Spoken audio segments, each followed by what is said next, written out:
Hi, everyone. We're just going to wait for a couple of minutes and then we get started. All right. So I'm going to go on mute and just give ourselves a couple of minutes before we get started. Yeah. Thank you.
All right. I guess let's get started.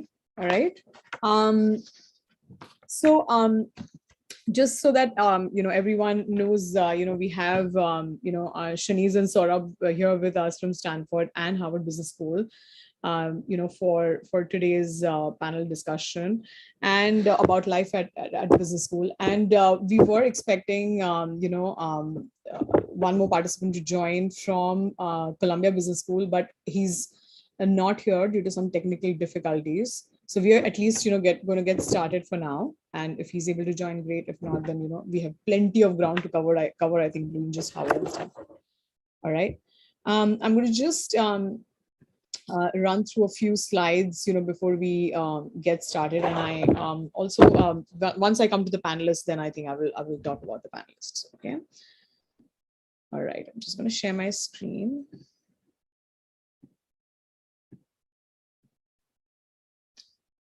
All right, hope everyone can see my screen. And all right, so today we're going to speak, about what's life on a business school campus like, right? The business school journey begins years, months, years for some people, before you actually set foot on campus, right? You're in your head, you're like thinking about your career path and, this is what I want to do.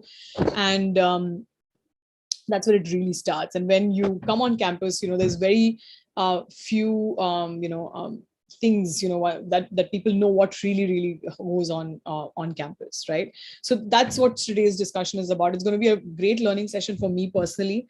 So I'm really looking forward to understanding from Saurabh and from Shanice that how their school, what is their business school experience like, right? This is a bit about the Red Pen. You can, get information about us at www.theredpen.in. And, this is mostly, the space that, we play in terms of MBA admissions consulting, mostly top 25 schools to US and Europe. And these are some of our, admits. Actually, I should say these are admits, for year on year, it's pretty, this chart is pretty much the same.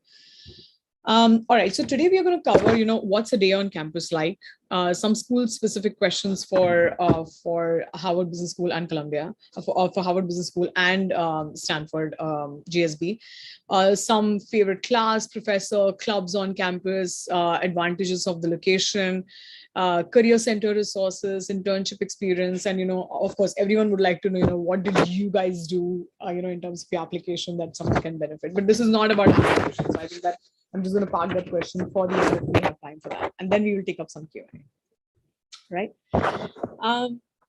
this is a very short overview about Harvard and Stanford. As you can see, I think the biggest difference to me is the class size. Harvard is almost twice as big as Stanford is, and Stanford does have a bit of a college town feel, whereas Harvard is very urban.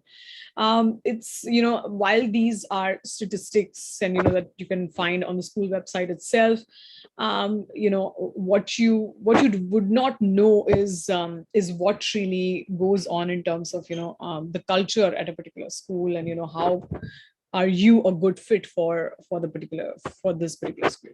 All right, so we dive straight into question about today's panel. That's Saurabh and Shanice right there. So I'm going to ask you guys to introduce yourself.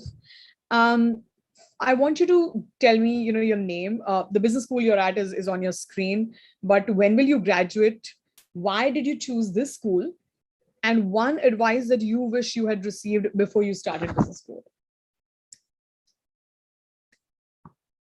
Yeah, I'm happy to kick off. I'm Shanice. I'm an MBA 1 at Stanford GSB.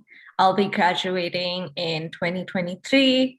Why I picked Stanford? So it's funny, I actually feel like Stanford would have been the school that I would have been most uncomfortable in. And that's because by nature, I'm more risk averse. I worked at a large bank after school, and I just felt like, where can I really push myself if I have this business school experience only once in my life? And to me, that was the GSB. So that's why I picked it. What was the last question that I missed? One advice you wish you had received before you started business school. Oh yeah. So one advice I wish I would have received is to not have overthought it so much after the acceptance. I think there's a lot of pressure in terms of what's a pre-MBA internship, or how can you spend your time meaningfully before business school starts. You arrive here and realize that whatever ideas you had prior to school, you were probably not thinking of the full spectrum of things you can actually do. So don't stress too much, show up, it'll be okay. It's definitely useful to spend some time introspecting, but don't psych yourself out. All right, Saurabh. Yes, thanks, Janice. My name is Saurabh. I am a first year student at Harvard Business School right now, and I will graduate in 2023. The reason I picked Harvard Business School is, to be honest, like that's the only school I got into. So that was one reason, of course, but I would say that it's very important to look at the values of the school, and while you're doing your own research, and just to ensure that your own values kind of align with the school values, right? And you get sort of feeling after you do your own research, but just to put it more concretely and on paper would be useful. And one advice I wish I had got before I joined business school, I think specifically Harvard Business School is huge. Like the class size of 2023 is like 1,100 students. So I think one useful advice would have been like, how do you network well within the community? Like it's something that I didn't get to hear a lot from alumni, and I think would be a useful advice for a useful thing for people to think about, about what industry they want to go into and what kind of network would be useful for them, and how do you do that effectively. Brilliant. All right, so we'll get started with the Q&A, but before we get started, I just want everyone here to know that Shanice did not work with the Red Pen on her applications. I just wanted to put that disclaimer out there on on ethical grounds. She the way we know her is we helped her for her interview at another business school, where she was eventually waitlisted, but she got into Stanford. So these are two amazing people, that everyone would be very envious to be in that position, where Saurabh says, I didn't get into any other school that I applied but into Harvard, and Shani's like, I got waitlisted at that other school where I got accepted to Stanford, and then she still said that I was still overthinking it after acceptance. All right, I think this is going to be interesting. So I want both of you to just tell me, what does an average day on campus look like? I can go first. So Harvard experience is basically, if I were to extrapolate, like it's a combination of three things. One is the academic experience, one is the social experience, and one is the recruitment experience. And these three sort of components carry across from year one to year two. So a typical day would look like you would get up, get a coffee, freshen up for the cases of the day. Then there are two case discussions in the morning. Every case discussion is about 1 hour 20 minutes long, and you're really engaging with the classroom, discussing topics which are quintessential to the business world. After that, you break out for lunch, and then you may have a third case on that day or not. So that's more on the academic side, and then you start your social event. So you are a part of clubs, right? The clubs that you're interested in. It could be professional, it could be social. So there are a lot of events that keep happening. So you attend that and attend those events. And then from a recruitment perspective, either you are on your discovery phase about what you want to do, or you are building your resume, or you're reaching out to organizations. So there's a lot of work that you do around that on a daily basis. And in the evening, it's mostly again socializing. Different people socialize differently. It's either partying or it's doing like one-on-one catch-ups over dinner, and then you read cases for the next day. So you have to really prepare yourself for the next day and see what's coming up. So that's like a typical life that would look like at HBS. Cool. I think that was actually an awesome framework that Saurabh shared. So I'm going to try structure mine the same way: the academic, social, and career experience. The academic experience of the GSB is a little bit different from HBS in that every class has its own style. So some are case-based, some are experiential. On some you work in group projects, on others it's more individualistic. In your first quarter, you have classes every day.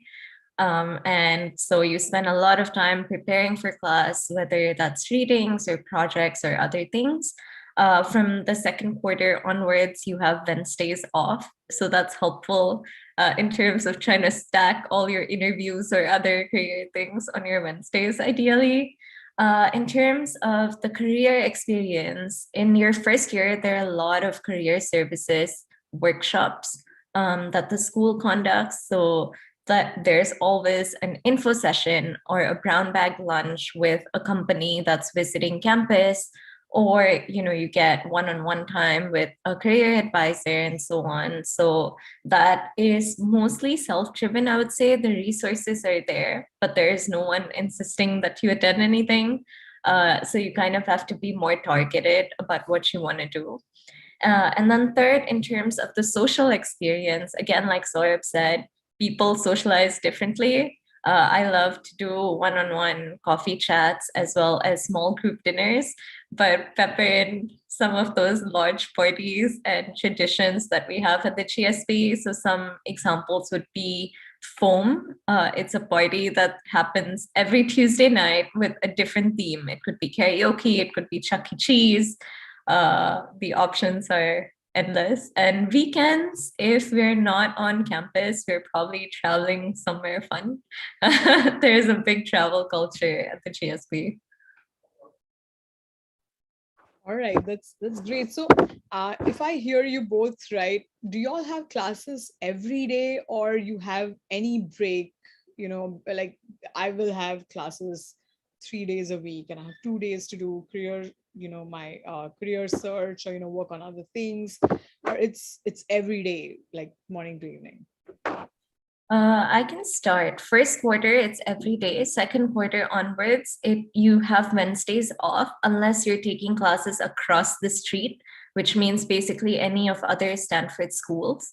But that said, the way we end up with classes outside of core and distribution, which ends after second quarter, is that you bid for it on an online platform, and it depends on what you get. So you could have a stacked schedule on certain days and others free, or you could have it distributed across every day.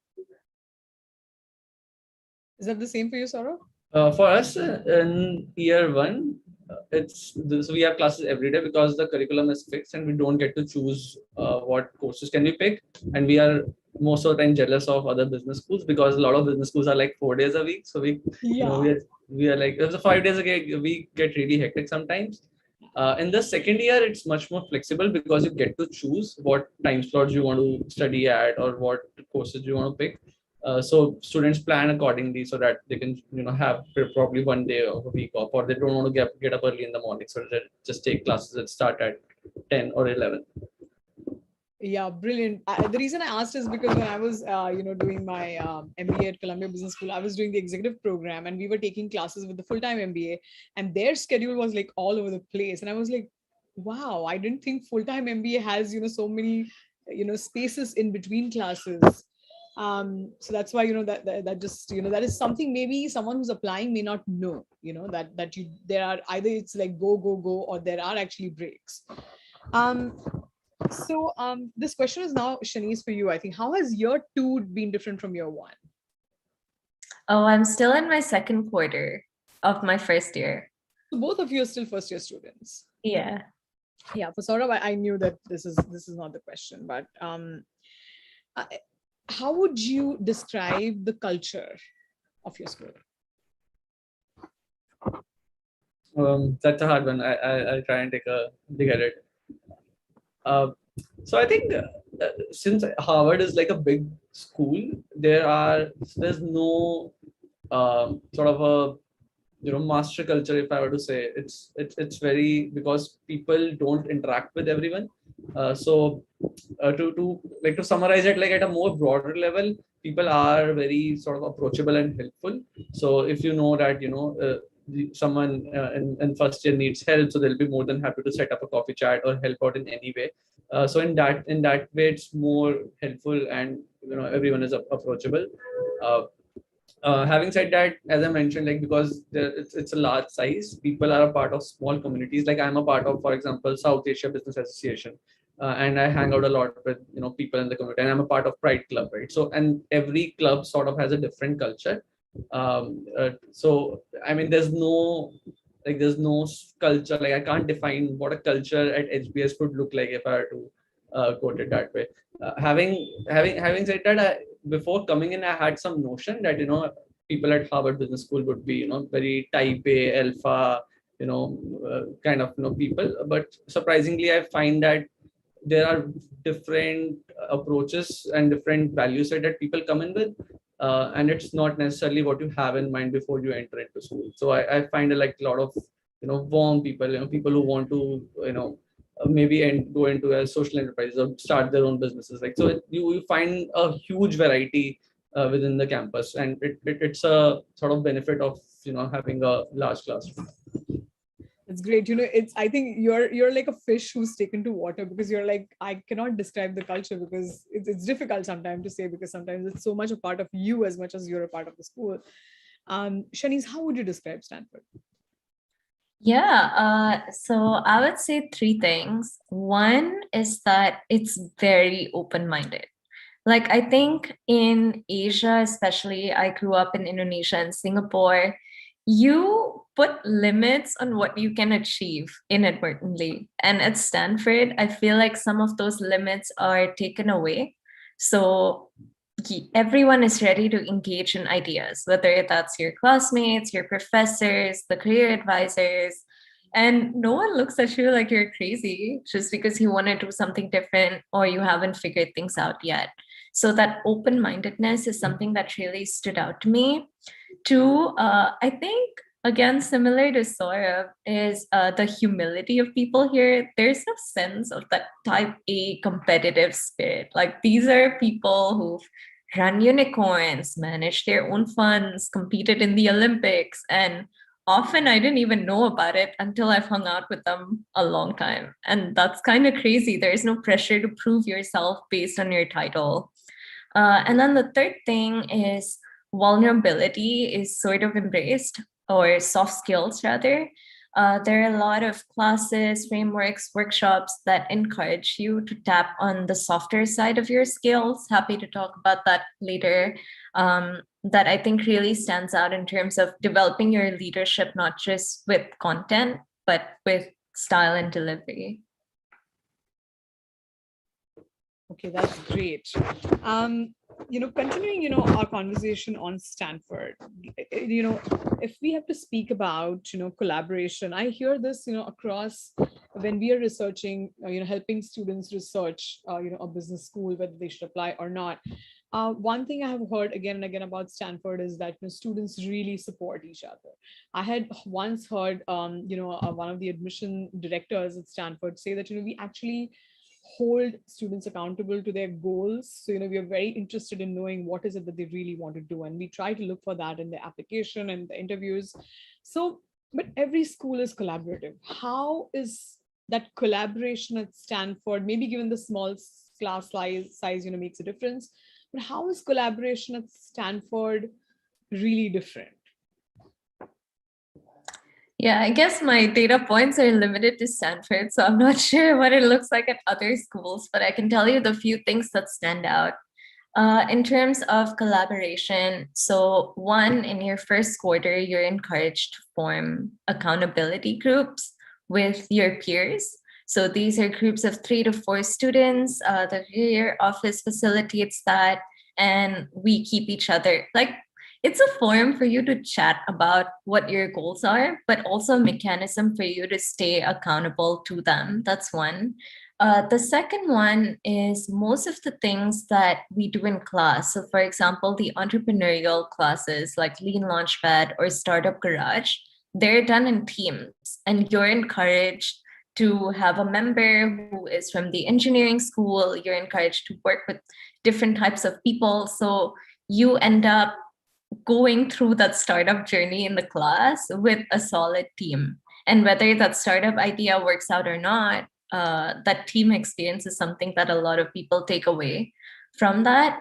The third thing is a lot of us are assigned personal leadership coaches, and these are people in the second year of their MBA program who've signed up to be Arbuckle Fellows. That's a specific fellowship, and part of the responsibility is to coach and mentor MBA ones. And so again, like sort of that community feel and keeping you accountable. And I've actually heard people say, I didn't get one, I was on the wait list. It was a lottery. But a lot of people say that that's been transformative because you have a structured way and a way for like someone to be accountable to help you through the business school journey. Right. I just want to take a break that Aditya has joined. Aditya, do you want to just come online and just introduce yourself, and then I think we can just continue. Yeah. Hey, first of all, apologies for being late on the call. I am in Israel right now, and I was hoping to get a good internet connection and being able to join sooner, but I kept getting knocked off the call. I tried to dial into it, didn't work for me. Finally, I've been using a hotspot from somebody to be able to get in. So finally it worked out for me. Not a problem. Yeah. And I can sort of give a brief intro about myself, my background, if that helps. Sure. Yes, please do. Please. Sure. So I'm a second year student at Columbia Business School right now. My background is that I grew up in Mumbai, Jaipur, Chandigarh. Sort of did engineering from IIT Bombay, chemical engineering, and then worked for Shell for 4 years before deciding to apply for an MBA. The key factor that I had in my mind when I wanted to apply for an MBA was that I wanted to switch gears, move into finance. I couldn't see myself doing an engineering role for the rest of my life. And I was looking for schools which could provide me the opportunity to sort of swiftly and effectively move into finance. Sort of Columbia being in New York sort of offered me the great opportunity of sort of really connecting with sort of investment banking, PE folks, sort of hedge fund folks across the spectrum, and sort of helped me sort of frame the idea of like how my career is going to look like. Over the last 2 years, I've been able to sort of completely transition out of the sort of engineering mindset into more of the finance side, taking a lot of relevant courses, talking to the right people in the industry, and sort of interning sort of at a sort of investment bank and learning about the trade. It's been a great experience, and I'm happy to sort of take any more questions sort of as they come through. Brilliant. I will have, the same questions that I asked Shanice and Saurabh, but I just want to come back to Saurabh for, for a question which we just wanted to take before you joined on Aditya. You just introduce yourself, so you can take a break. So Saurabh, when, you speak about, I actually spoke about collaboration, right? She's like, it's a tight knit class and, a small community and with those personal leadership coaches. When you're thinking about Harvard Business School, so one question is, how do you navigate such a large class size? Do people try to get to know everyone, right? And when you think about HBS, you think about the case study approach. And every business school does use the case study format in some way or the other, but HBS is HBS. Bringing these protagonists in class, putting yourselves in the shoes of a protagonist. What is that really like? How does that case discussion really help? So one is, how do people navigate such a large class space, right? And how does that case discussion really help bridge the gap from knowing to doing at particularly at HBS? Sure. So I think to answer your first question, how do you navigate the large class size? Like, more structurally, or the entire batch is divided into sections. So the batch of 1100 is divided into 11 sections. I have roughly about 95 students in each section. So that kind of becomes your family. Like, you tend to, of course, study together. Because you are spending 1 hour 20 minutes for a case, and you're doing like 500 cases over the 2 years. So you end up spending a lot of time together. And end up doing a lot of social events, and that composition is again determined by some algorithm, but it has representation from different countries, ensuring people come from different backgrounds, have different experiences. So that ensure that it's like a mini HBS within like an HBS. So I think that I think becomes very useful. The other structural way to navigate this is just the clubs, because the clubs are again divided into, there are like professional clubs, like, so there's consulting, marketing, tech, social enterprise, and then there are like social clubs. Like, I'm a part of South Asia Business Association, or the Pride Club, or the Music Club, right? So students who are interested in a specific function or specific industry, or have specific interest, they can again bond with people who share the same interest and want to do some similar things. So that's, I think, more from a structural point of view. I think from I think just from a navigating point of view, I think at after a point of time it becomes it's about prioritization, because there's just too much happening across the campus. So I think it's useful, and it's not just useful. I think it's important to have what you want to take out of the first year and the second year, and just be very thoughtful about it, because you don't and you can't have the time and energy to do everything. So I think prioritizing that ruthlessly and ensuring that you are sticking to it, and you can always go back and relearn. If something is not working, then you can do something else. So I think that mindset is super useful to have while navigating such a large classroom. Uh, Again, another additional point I want to add, like similar to what Shanice had mentioned, is that we have different discussion groups, and we have something called field immersion. So there are teams that are assigned to you, and the teams that are assigned to you again come from very diverse experiences. Like, so my team would have people from consulting, finance, tech, so that there is that skill set in the team for you to navigate the problem that you are assigned to, or you're supposed to navigate. So I think that in a way it helps navigate like a large class size, like, and you can't know 1,000 students or 1,000 of your batchmates personally. It's impossible to do that anyway. So yeah, so that's on your first question, like how do you navigate a large class size. I think on the second question, uh, more around to reiterate your second question, you said, how does a case method different? How does it help you bridge the gap from knowing to doing? How intense is the case discussion? Because you said the format is only case discussion, right? At Harvard.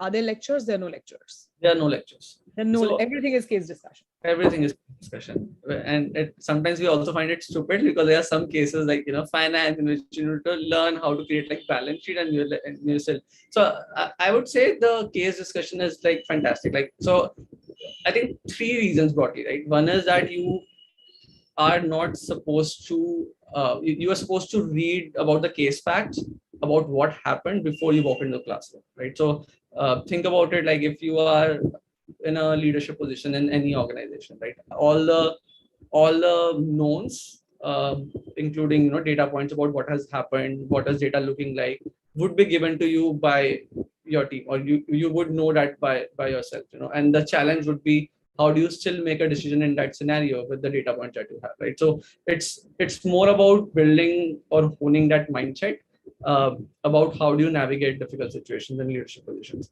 So I think becomes important when it comes to case discussion. I think the second uh, important benefit of a case discussion, which I have found super useful, is you are present, like engaging in a 1 hour 20-minute discussion throughout the case, and listening to everyone's view, building your own viewpoints, contributing to the class, and it's a muscle memory that I think is super important when you are, if wherever you are working in life, right? So I think that becomes a big plus, I would say like a big benefit, and something I've personally learned a lot, right? Because before HBS, the meetings at workplaces would be like at max half an hour long, right? We would say, they're inefficient meetings if they're running longer. So just to engage in the discussion, preparing yourself, engaging the discussion in those 1.5 hours becomes super important.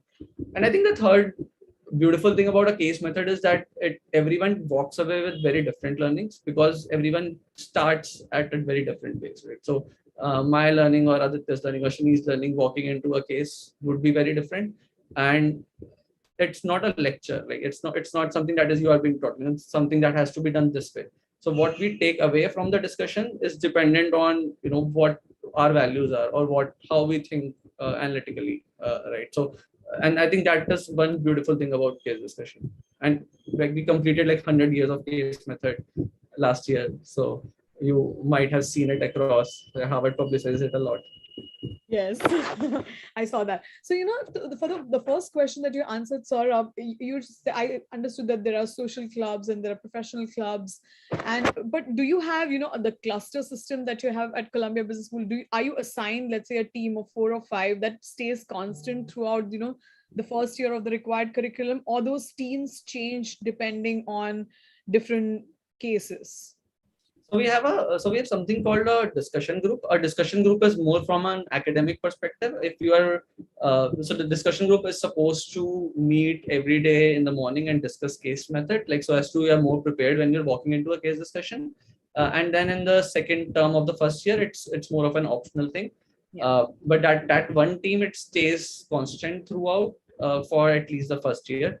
Having said that, for the other clubs or for the other sort of team-based activities, Harvard thoughtfully assigns different teams to you, because they want you to build that skill set about about how do you just make connections super quickly, and because you'll work in a team which will be kind of like a diverse, and there'll be new people who will come in and come out.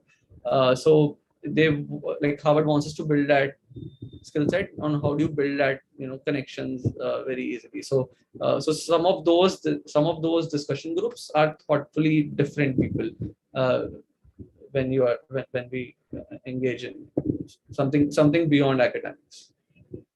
Yeah, and just so those people who are still working their way towards a business school application know that while everyone wants to raise their hand for class participation points and everything, sometimes you have a horrible day when when you've not read something properly and your name gets called out, and then you're like trying to duck under the bench.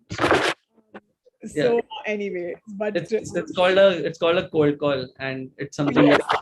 it's something Yeah, so Saurabh, there was one professor at Columbia Business School. He said he actually had an algorithm. He had an algorithm on, and the way he had designed it, he would know whom to call, and inevitably he would end up calling the person who was the least prepared or not prepared at all.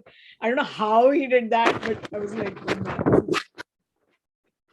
Um, talking about Colombia, I'm going to ask you the same question that I asked Shanice and Saurabh first, because I really want to know, and maybe you can answer the year two versus your own question. So first, tell me, what does an average day on campus at Columbia Business School look like?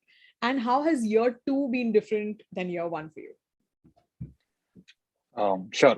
So like an average day is going to be more like sort of a couple of classes during the day, a couple of club meetings during lunch, during evening coffee, and then sort of club hangouts more on the social side in the evening. Yeah, that's what a typical day looks like, at least in the second year. In the first year, I think it's more targeted towards recruiting. So you're inevitably sort of doing a lot more in terms of networking, like you're either meeting sort of folks on campus or sort of heading to their offices, participating in a lot of competitions to sort of get those quite famous sort of tags about KKR competition or the others so like all the ones that are sort of really prestigious and sort of help you put your foot in the door. Apart from that, in terms sort of year one and year two, again, like I think your priorities change from year one to year two. I think so you have like these three aspects of your life that you're trying to manage. It's social, it's academic, and like it's like the third could be sort of different for different folks. Like it could be professional for folks who are recruiting, and it could be like maybe some other extracurricular for folks like who already know that they're going back in the firm that they joined. So say for example, for me, sort of recruiting was a really big part of my first year because I was actively looking for opportunities to sort of transition out of my existing career path, and I think like that took a good part of my first term. I think my second year has been like completely not that. So I had an offer back, and because of which like the recruiting aspect or the professional aspect of it is completely down, and it's been a lot more social. So I felt like, especially because of COVID, we were able to meet less folks, interact with less folks on campus on year one, and year two has gone by just trying to overcome that barrier. Sort of putting the extra effort to now meet people, go out and try to make up for the sort of lost first year. Yeah. Yeah, I was really glad for the longest time, and if my classmates, end up watching this, they will know that I used to just be interested in the academic part of business school, and the next was the career part. The social part really relaxed, and I was also into it, so I would always just go for granted. I think, and that I will always see these people, which is not the case today. So, I think I want to go back to Shanice, and I had a question about Stanford. Stanford says that they look for change makers. That's like tagline, right? Change organizations, change teams, change the world. How does the GSB environment, academic or social, or from the career perspective, how does GSB nurture a change maker and enable an entrepreneur to bring an idea to life? How does that really happen? Yeah, good question. We actually are inundated with change lives, change organizations, change the world every day. And I think to the first part of that question about enabling change makers, I think of it as tying back to what I shared earlier about school culture, in the sense that people are not afraid to dream big.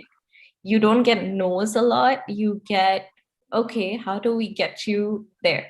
So if you say, I want to start a space company, no one's going to look at you like you're silly, because people have started space companies at the GSB. And that's a big part of enabling change, is just believing that you can change things in the first place. And then specifically on entrepreneurship, it's no secret, GSB is a big entrepreneurship school. So there are a few ways that they enable that. The first is through experiential courses. So a lot of people aren't sure if they have the risk appetite or the knowledge to be an entrepreneur. And so we have courses like Startup Garage and Lean Launchpad, where you apply with an idea in a team and you learn the methods. And in 10 weeks, basically, if it works, they teach you to pivot, they teach you to validate demand with customers. And then at the end of that, you can kind of decide if you want to continue on or not. And a lot of great startups like DoorDash have been born out of these classes. The second is there are great opportunities for funding. So, for example, a lot of us have fellowships with VC firms. For example, I'm a fellow for Pair VC, and we ran pair competition where GSB startups could pitch for 100K safe. And like the applications for that were amazing. There's the MBA fund and the dorm room fund, which operates across campuses, and just other types of these fellowships and opportunities with VC firms based in the Valley. And then the third thing is like our classmates' experiences are truly diverse. And because our class size is like relatively smaller, it's actually really easy to just Slack someone, whether that's another MBA 1 or an MBA 2, and people are down to chat anytime. And so you can tap on that wealth of experience, especially given how many people have run their own startups prior to starting school. And that enables the entrepreneurs even more. Brilliant. I think I learned something new here. And talking about courses and everything, Saurabh, I really want to know more about the field immersion course and the career trek at HBS. I think they're very popular, but just reading on the website, you really don't get a flavor of that. So how does that, tell us more about these two. So field immersion is like the name says, it's an immersive experience in a remote part of the US. It used to be like an international experience earlier before COVID, but now because of COVID restrictions and there's a lot of uncertainty, we are restricted to US right now. And the idea is to explore a part of the US which hasn't been, right. So you go into like remote towns like Milwaukee or Albuquerque, right? Some place where people haven't lived at before. And the idea is to build, I think, three things. One is more of contextual intelligence, like how do you get into a new environment and understand that space, that geography, people very quickly. So it's like it's a very short 9-day experience, and you are assigned to a project partner in that particular city who you work with, and you have certain deliverables or commitment. Like for example, I am going to Milwaukee in the month of May, and I am working with a microbrewery there and trying to revamp, how their brewery services could look like. It's quite interesting because coming from India, I haven't been in like a small city in US, and it's really it's something that gets me to really immerse myself in that city. So I think one is the contextual intelligence part of it. The second part of it is more teamwork, because we are again working in a team which we haven't worked with before. So how do you really and it's a very structured way of building a team. Like, so we have like team effectiveness model, we convene and we build like team norms. How do we engage, when do we disengage, right? So it's a very structured way of forming a very coherent team and reiterating your team sort of values if something doesn't work, right? So I think that I think is the second objective of the field experience. I think the third experience is more about design thinking, because you are working on a problem statement which is very different from what you could have done. Like, so how do you really design solutions to very specific problems that that your project partner has assigned you to. So you do like a lot of design thinking workshop with the partners. You go out to the field, talk to the consumers, talk to the people there, and incorporate that in your solution. So I think that's more about the field. Like, it's really just get out and experience and solve a problem in an environment where you haven't been before, right? And some of those sort of skills and mindset is something that people take back wherever they are going, right? If I decide to come back and go into like a remote village to solve a project, like I'll take some of those learnings along with me. So that's about the field immersion. For the career, sorry, yes. You move on to the career track. For the field immersion, do you choose a project or you have to take what they assign you? It's the algorithm. Like we don't get to choose the city. We just fill a preference. We just fill certain conditions that we shouldn't have traveled to X number, because a lot of, like 65% of our batch is from US. So there are certain filters that the team puts in, but after that it's like automatic assignment. Again, they ensure, of course, like, the team is diverse, coming from different experiences. There's international experience. There's people coming from different countries, for example. They also choose cities basis where sort of Harvard's network is, again, it's very deep. Again, city where there's a lot of development happening. So there are a lot of filters, but students don't have the power to decide which project or city they get to do. Okay, and tell us about the career track. Yeah, so career track is basically organized by different clubs, and they are essentially a way for you to interact with companies in a particular industry. So similar to what Shanice mentioned about brown bag lunches with people from different industries, it's basically a networking opportunity for students to engage with industry professionals. So to give you an example, I'm a part of Tech Club, and Tech Club organizes two career tracks. One is the West track and one is the New York track, because a lot of tech industries like concentrated in these two areas. And the Tech Club would invite companies from different industries within the Tech Club, and like people who are doing great work within specific areas. People at different stage of their organizations. So it's like big tech, they're like startups, they're like growth stage companies, and then it's an opportunity for people to sign up and interact with the organizations who are coming as a part of track. It used to be in person again before COVID, and we actually used to go to SF and New York, and spend time talking to people in the offices, for the companies who signed up for it. But now in the last 2 years, it's mostly been online, and it hasn't been as sort of as immersive, if I were to call it, because everyone has Zoom fatigue now, and people are tired of just networking over Zoom. So it hasn't been as immersive, but again, it's just useful to do that. And that's, I give an example of Tech Club, and every club does that. Like the marketing club will invite CPG companies as consulting, will do like a lot of structured recruiting there. Excellent, awesome. Aditya, tell us, about the new Manhattanville campus. How is that sort of changing, the business school experience? I used to study at Warren Hall and Uris Hall for some classes. How is the new campus really different for a business school experience? And the other question I had for you is, CVS is known to be a finance school, but when I applied, I knew that I wanted to go there more for strategy and entrepreneurship. Which do you think, based on your classmates and other students that you met on campus, which are some of the lesser known industries which are extremely well supported by Columbia Business School? Okay, sure. So I'll first start with Manhattanville. So it was a project, I think, that was in the making for the last 10 years, and it finally opened up this year. It's like $1 billion plus building that overlooks Hudson. So the view of Manhattan, of the river, is amazing. It just makes me feel work from there a lot more than I would otherwise. And I think that's the entire feel of it. Like, I think most of the students prefer hanging out there, be at there the entire day. It has plenty of amenities for us that sort of enforce us to stay there. And like that just makes sort of interactions more easier, like more fluid.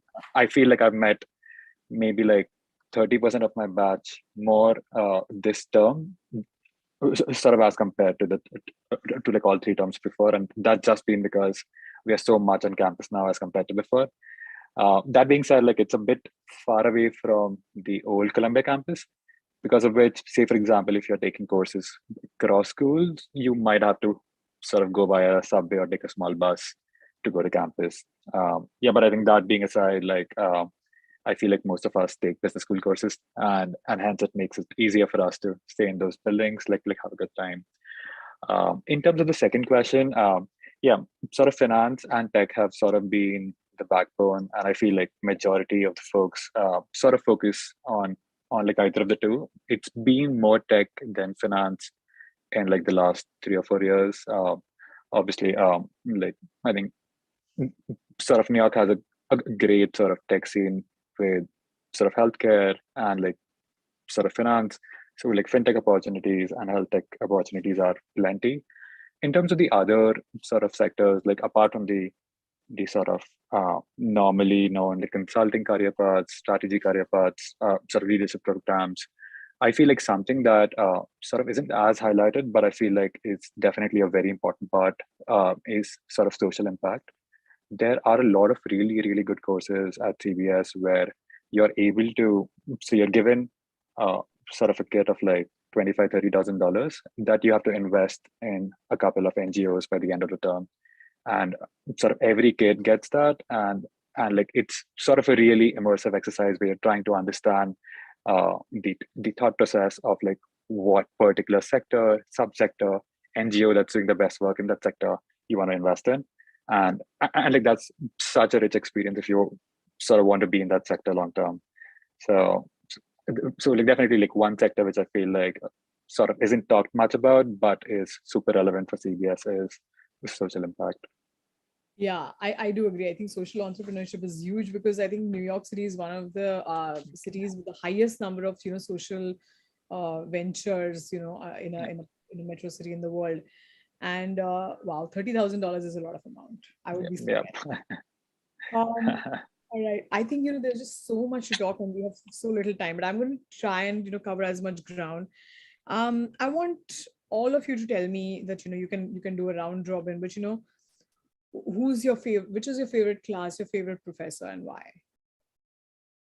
You could pick up either favorite class or favorite professor in case you don't want to name a professor or embarrass them or whatever, but um, you can talk about why is it so. And because this is what people need to understand that because what we keep saying is when you write the why so and so school essay, please don't write a rattle off a laundry list of classes, why you would be drawn to a particular class. And so maybe you can help us kind of learn, based on your learnings as to what has been your favorite class till date.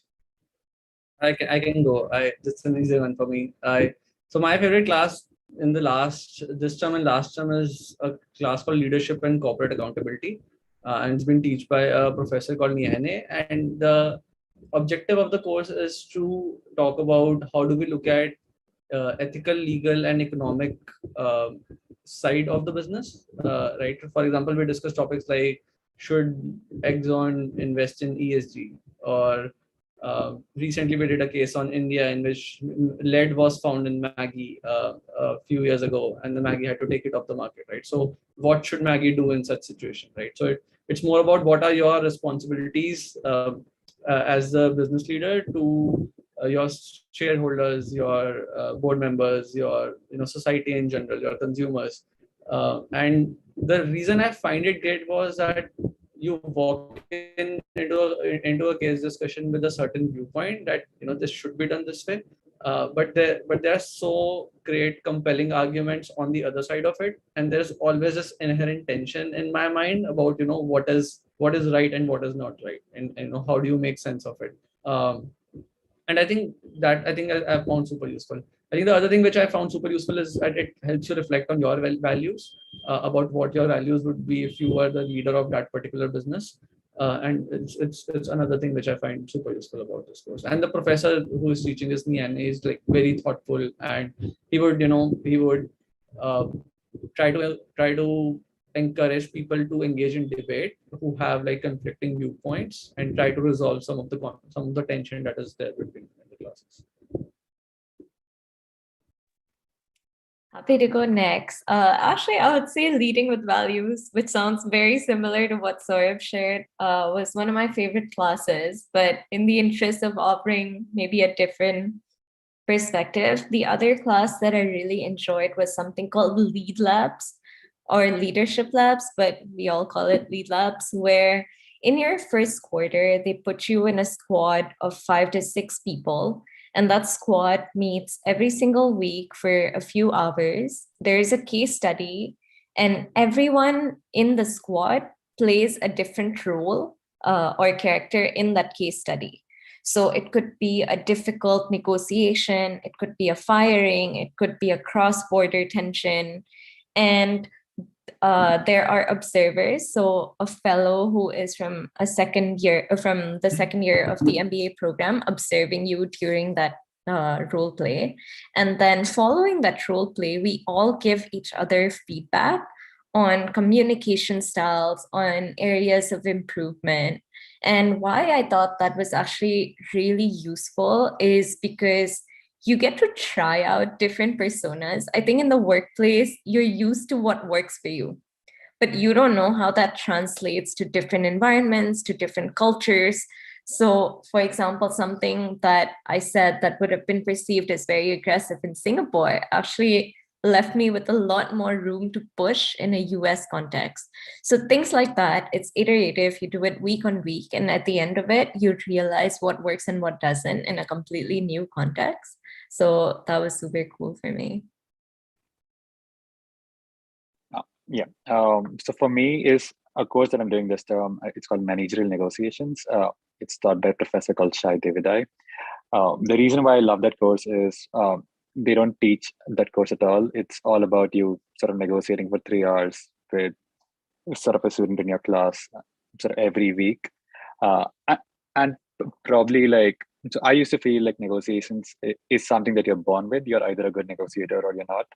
But they sort of break it from an art to a science.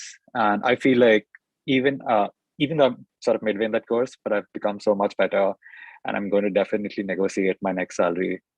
So yeah, definitely. I think it's a life skill that I felt like no sort of science could have taught me it as well as I've been able to learn it. Yeah. Yeah, I agree. Negotiations was a tough class. And I really like, sort of the point that you mentioned about, the whole ethical angle. I remember, reading this book, which was about, successful Harvard Business School essays. And, some of the past essays actually involved questions which were around, did you face an ethical dilemma and how did you approach it? And those are some complexities that a leader would encounter, and answers are not very straight. And I do encourage everyone to, when Harvard Business School says that they look for a habit of leadership, it's not just showing how amazing you are and how great and everything, but it is actually showing about what leadership challenges did you actually face and how did you navigate that complexity, which is not so easy at all. All right. I'm going to take some of the more important questions in the interest of time. I want all of you to again, share your internship experience. Did all of y'all have your internship already now? Aditya, I know yes, but what about Shanice and Saurabh? I am yet to start my internship in the month of June. All right, maybe Shanice and Aditya, you want to take that? No, same here. I will only do a summer internship after my first year, but I'm recruiting for VC. Okay, maybe Aditya, you can go on that one. Yeah, sure. So I've done a couple of internships during my time at CBS. The first one was in the summer, and I'm currently doing one which is sort of in a growth stage PE. I can walk through sort of both of them and like, so like why did I do them and like what's my learning out of them. So the first one was sort of a structured process. So I interned at Bank of America in the Natural Resources Group, sort of over the summer in like New York. It was a very, very busy time in the industry. Like last year, sort of the capital rates have been an all-time low. So there's been so much activity in the space, and everybody was working like more than what you usually see in banking. So I got a ton of experience, was able to work on like 6 or 7 deals across equity, debt, M&A, and across sort of sub verticals of the power and energy space. Was such a rich experience. I sort of signed back immediately because I love the team, I love the work. I have been also interning at this sort of early stage PE, also sort of a bit of crossover fund. It's called Broadscale. It's based in New York, and the reason why I chose it was because I wanted to work in person, and like it's close to my home, so I'm able to sort of go out of my lecture and directly head there, sort of work there and like talk to people, talk to companies, see their investment strategy, and sort of implement it. Sort of both of those have been great experiences for me. For people who haven't worked in the US geography before or haven't worked with I think US folks before, I think the culture is like sort of different, and like you have to be sort of mindful of the way sort of we work back in India versus the way things are done in the US. Obviously, like those are smaller things, the way you network, the way you talk to people, and the way to the kind of expectations that folks have in India versus the US about work quality. So something that I think you can cross that bridge when it comes. But yeah, I think those are definitely something that you want to keep in mind about your soft skills, about your hard skills, and how you can sort of improve them during your time at B school in order to sort of meet the market expectations. Right. I think Columbia has in-semester internships, right? So, which is why everyone is able to do more than one internship. Is that correct? Yeah. So I think the advantage, first of all, is that you're in New York, because of which you're able to be in person. So I felt like virtual internships, I think you can do anyway. I feel like you could have also done it in India. I think the core advantage is that I think you are able to understand the work culture, the working style if you're there in person. And I feel like that has been one of the biggest advantages that I've faced in my second year, like being able to look for sort of jobs that are in person, as well as folks wanting for you to come in person. And like sort of both of them help sort of bridge the gap in terms of the interpersonal skills that you develop. So yeah, in terms of the kind of work, like we have like our Fridays off. I think most business schools have their Wednesdays off. So because we have our Fridays off, we are able to sort of work over the entire 3-day stretch. So that gives sort of some additional flexibility and some continuity of the work. And then we also have a bit of more flexible schedule. So this term I've been able to have all my classes on Monday, and sort of Tuesday, Wednesday, Thursday, Friday, I'm actually working. So that sort of gives me sort of it's almost like I'm working full time, because I'm getting that kind of time space that I would not have been able to get otherwise. So that's sort of an advantage that I see that's helping me sort of work in the industry, work with the people that I want to work sort of after B school. Brilliant. I'm going to take about 2 or 3 more questions, but of the attendees, if anyone has a question, please start posting your questions in the Q&A box, because I will take them, as and when they come in. So if you have any questions, please post them. The other question I had to all 3 of you again was about career center resources and experience. Of course, business school, people are going to kind of, take the next big step in their career. So how, and if you can tell us very specifically as to, how does career center really support, right, from day one? For example, for me, I remember on the day of our orientation, there were like 5 people from Career Center who stood there, gave us a presentation. Each one of them spoke. We had career coaches. They did a career session every time we were on campus. They did a session. We were assigned advisors, and there were a million other things. So I want you all to tell us that, how does the Career Center support you at business school? I can go. So at HBS, I think the career center is I think great. So I think they support students across, of course, across all the industries. Like for example, HBS coming in, I thought that HBS had a reputation that they don't have like a tech focus as much as a GSB would do. But again, coming in, it's been a pleasant surprise that the focus is equally important on all the industries. And there are basically 3 ways the career center helps. One is the access to career coaches. So the career approach is divided into like 3 phases. One is more about vision and discovery about what you want to do. The second is about sourcing and strategizing the kind of companies that you want to work at or intern at. And the third is then pitch and close. Right. So I think those 3 phases every student sort of goes through. And for the first piece, I think there are like a lot of career coaches where students have access to, and these are like experts from VC industries, experts who are in come from like specific industries, so they can guide on what a life could look like in specific industry and help make that connect. HBS also helps with like a lot of psychometric sort of analysis about what are your strengths, areas of strengths, what are your areas of interest, like so as to like add one more data point about students and help them figure out what they want to really do. So I think that's about that. I think the second piece which I mentioned about sourcing and strategizing. So again, HBS has access to career coaches and can leverage those networks to make connects with companies that they could be connected at. We have access to PitchBook, like all the industry databases, like Crunchbase, PitchBook. So you can go online and do research like on macro level trends on any industry, and you can look at like specific information about a company itself. Uh, so having access to those resources is super useful in like sourcing and strategizing. And then the third is around like pitch and close, which is basically you students reaching out to organizations that they want to intern at after they've made the list, and then securing that. And there I think two things are super useful. One is uh, helping students with resume building, helping resume with building cover letters. Like so, there are like a lot of resources about resources on like reviews that you can access to for interview preparation. Again, these career coaches are available to you, and you can set up like time with them and do mock interviews and practice interviews, which becomes super useful while you are doing you're pitching to the organizations and closing them.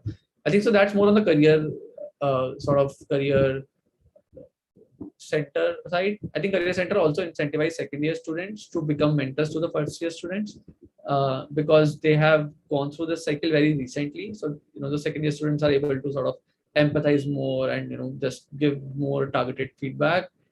So career center coaches the second year students around specific industries, and those becomes like sort of a mentor advisor to the first year students who are looking out for internship. So I'll just that's like at a high level what the career center does. Anything different? I mean, Shanice and Aditya, apart from what Saurabh said.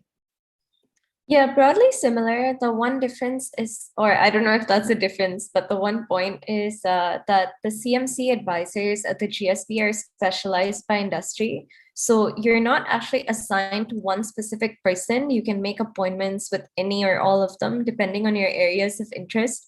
So, for example, one thing we didn't speak about that actually is huge at the GSB is climate. There's a new climate school opening up. A huge number of people in my class want to work in that space. So there are career advisors who know more about that and can connect you to resources there. So things like that. But other than that, it sounds exactly the same. Yeah, I think kind of similar from the CMC side, but overall, in terms of the professional recruiting, I think professional clubs play a really important role. So like for investment banking, I was constantly being mentored by the investment banking club. They are in touch with CMC for organizing these events. And at the same time, they are sort of allotting us mentors. They're making sure that we are ready for our coffee chats. We are ready for our interviews. They're mocking us. So preparing us for mocks and then preparing us for interviews to make sure that we have like a really sort of successful recruiting journey. And the like investment banking club was great for me for that purpose. And I feel like for almost all such different career paths where structured recruiting is like there, like CMC and the clubs really collaborate together to make sure that they're using student knowledge and like sort of preparing students the best way the companies want to. And then I feel like the alumni resources are also really helpful in that regard. So the alumni want to see more of their own sort of school students sort of end up in the roles, and like that sort of helps in the way that I think the networking part of it at most of the time starts with the alums and then sort of spreads broadly into the entire recruiting cycle, which is also sort of enabled by the CMC and the club. So I feel like the club forms a really important role sort of when you want to recruit at CBS. Yeah, I know there's, I remember at CBS, when I used to go to the career center, there was, they were always, they kept these huge directories of business cards of every single person from every company who had come to campus. And, when you have to sit down and send like some 100 emails, like, half of these people in New York City, and that was very valuable to kind of get people's email addresses, especially when you're transitioning careers. So I think that there's one question which has come to me on chat is from someone who's attending, were you accepted the first time you applied or did you reapply? I think all of y'all were first time applicants, right? And Yeah. first time. Yeah, okay. I reapplied. Actually, I have a very weird. I went through a very weird process. So I applied in 2018, and I applied only to GSB, and I interviewed with them and didn't make it. And then I decided I would probably not want to do an MBA, so I ditched that process altogether. And then in 2020, I applied again, which is last. Sorry, 2021, I applied again. Which is last. Yeah, yeah. I didn't know that. Okay.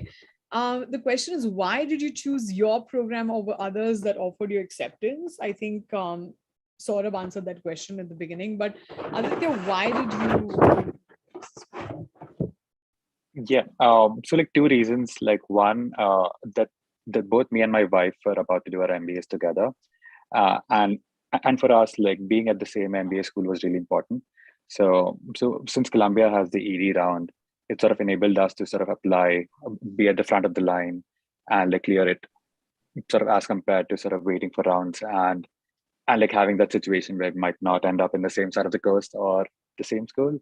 And the other reason was that sort of New York, sort of as a city, like so the one place that we always thought about, like if you want to move out of India, it's going to be New York in the US. So like New York was a really big reason why it was sort of Columbia is in New York, and like there's no other school that we would rather go to than sort of Columbia in New York. And sort of for me, since I wanted to do investment banking, like there was this third sort of tertiary reason as well, that sort of all of the banks are in the city. Sort of most of the hedge funds, most of the PE firms are in the city. So it sort of made the networking aspect very easy. It could have been easier in like normal times as compared to sort of COVID times, but I think that being said, it still definitely helped.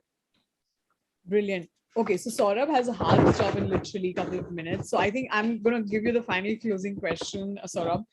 What do you think people who are applying to a business school in fall 2022, what should they be doing right now?